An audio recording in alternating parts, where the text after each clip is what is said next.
Breaking చూస్తున్నాం. Greater Hyderabad లోని Rajendranagar police station పరిధిలో పట్టపగలే దొంగలు రెచ్చిపోయారు. బండ్లగూడ జాగీర్ కార్పొరేషన్ పరిధిలో పిఆంటీ కాలనీలోని ఓ ఇంట్లోకి దుండగులు చొరబడ్డారు.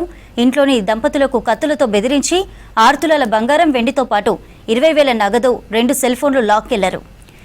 షిఫ్ట్ డిజైర్ కారులో 4 దొంగలు వచ్చినట్లు పోలీసులు గుర్తించారు. బాధితుల ఫిర్యాదుతో Rajendranagar ACP, CI, clues team సంఘటన స్థలానికి చేరుకుని పరిశీలించారు.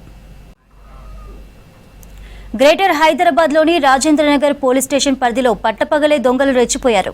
బండ్లగూడ జాగీర్ కార్పొరేషన్ పరిధిలో పిఆంటీ కాలనీలోని ఓ ఇంట్లోకి దుండగులు చొరబడ్డారు.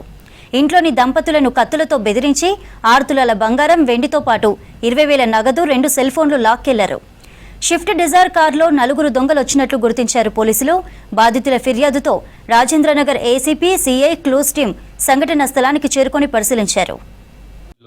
పిఎన్టీ కాలనీలో అందాజ ఉదయం 9:30 ప్రాంతంలో షిఫ్ట్ డిజైర్ కారులో 5 వ్యక్తులు వచ్చి ఈ యొక్క నేరస్థలమైనటువంటి ఇంటి జాగీరాలు అనే ఇంటికి కొద్ది దూరంలో కారు పెట్టుకొని లోపలికి 4 ప్రవేశించి ఒక ఇంట్లో ఉన్న లేడీకి కత్తి చూపి బెదిరించి లోపలికి వెళ్ళి అల్మారీలో ఓపెన్ చేపించి అందులో ఉన్నటువంటి బంగారము మరియు సిల్వరు ప్లస్ 20,000 క్యాష్ బలవంతంగా రాబరీ చేసుకొని తీసుకొని పోయినట్టు మాకు ఫిర్యాదు వచ్చింది. ఇమీడియట్ మేము మరియు క్లూస్ టీమ్, ఆల్ టీమ్స్, మా పరిధిలో ఉన్నటువంటి టీమ్ క్లూస్ టీమ్తో పాటు అందరూ వచ్చి సరౌండింగ్స్ సీసీ కెమెరాలు చెక్ చేయడం జరుగుతుంది.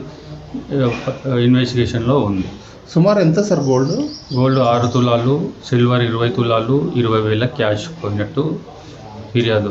ఒకరే ఉన్నారా సార్ ఇంట్లో భార్యాభర్తలు 2 ఉన్నారు. 2 వేరే వేరే రూమ్లో ఉన్నారు. భార్యనేమో ఇంట్లో కిచెన్లో పని చేసుకుంటుండగా ఆమెను కత్తి చూపి బెదిరించి తాళం తీయమని చెప్పి తాళం తీసిన తర్వాత అందులో ఉన్నటువంటి ఈ వస్తువులు తీసుకొని వెళ్ళిపోయినారు.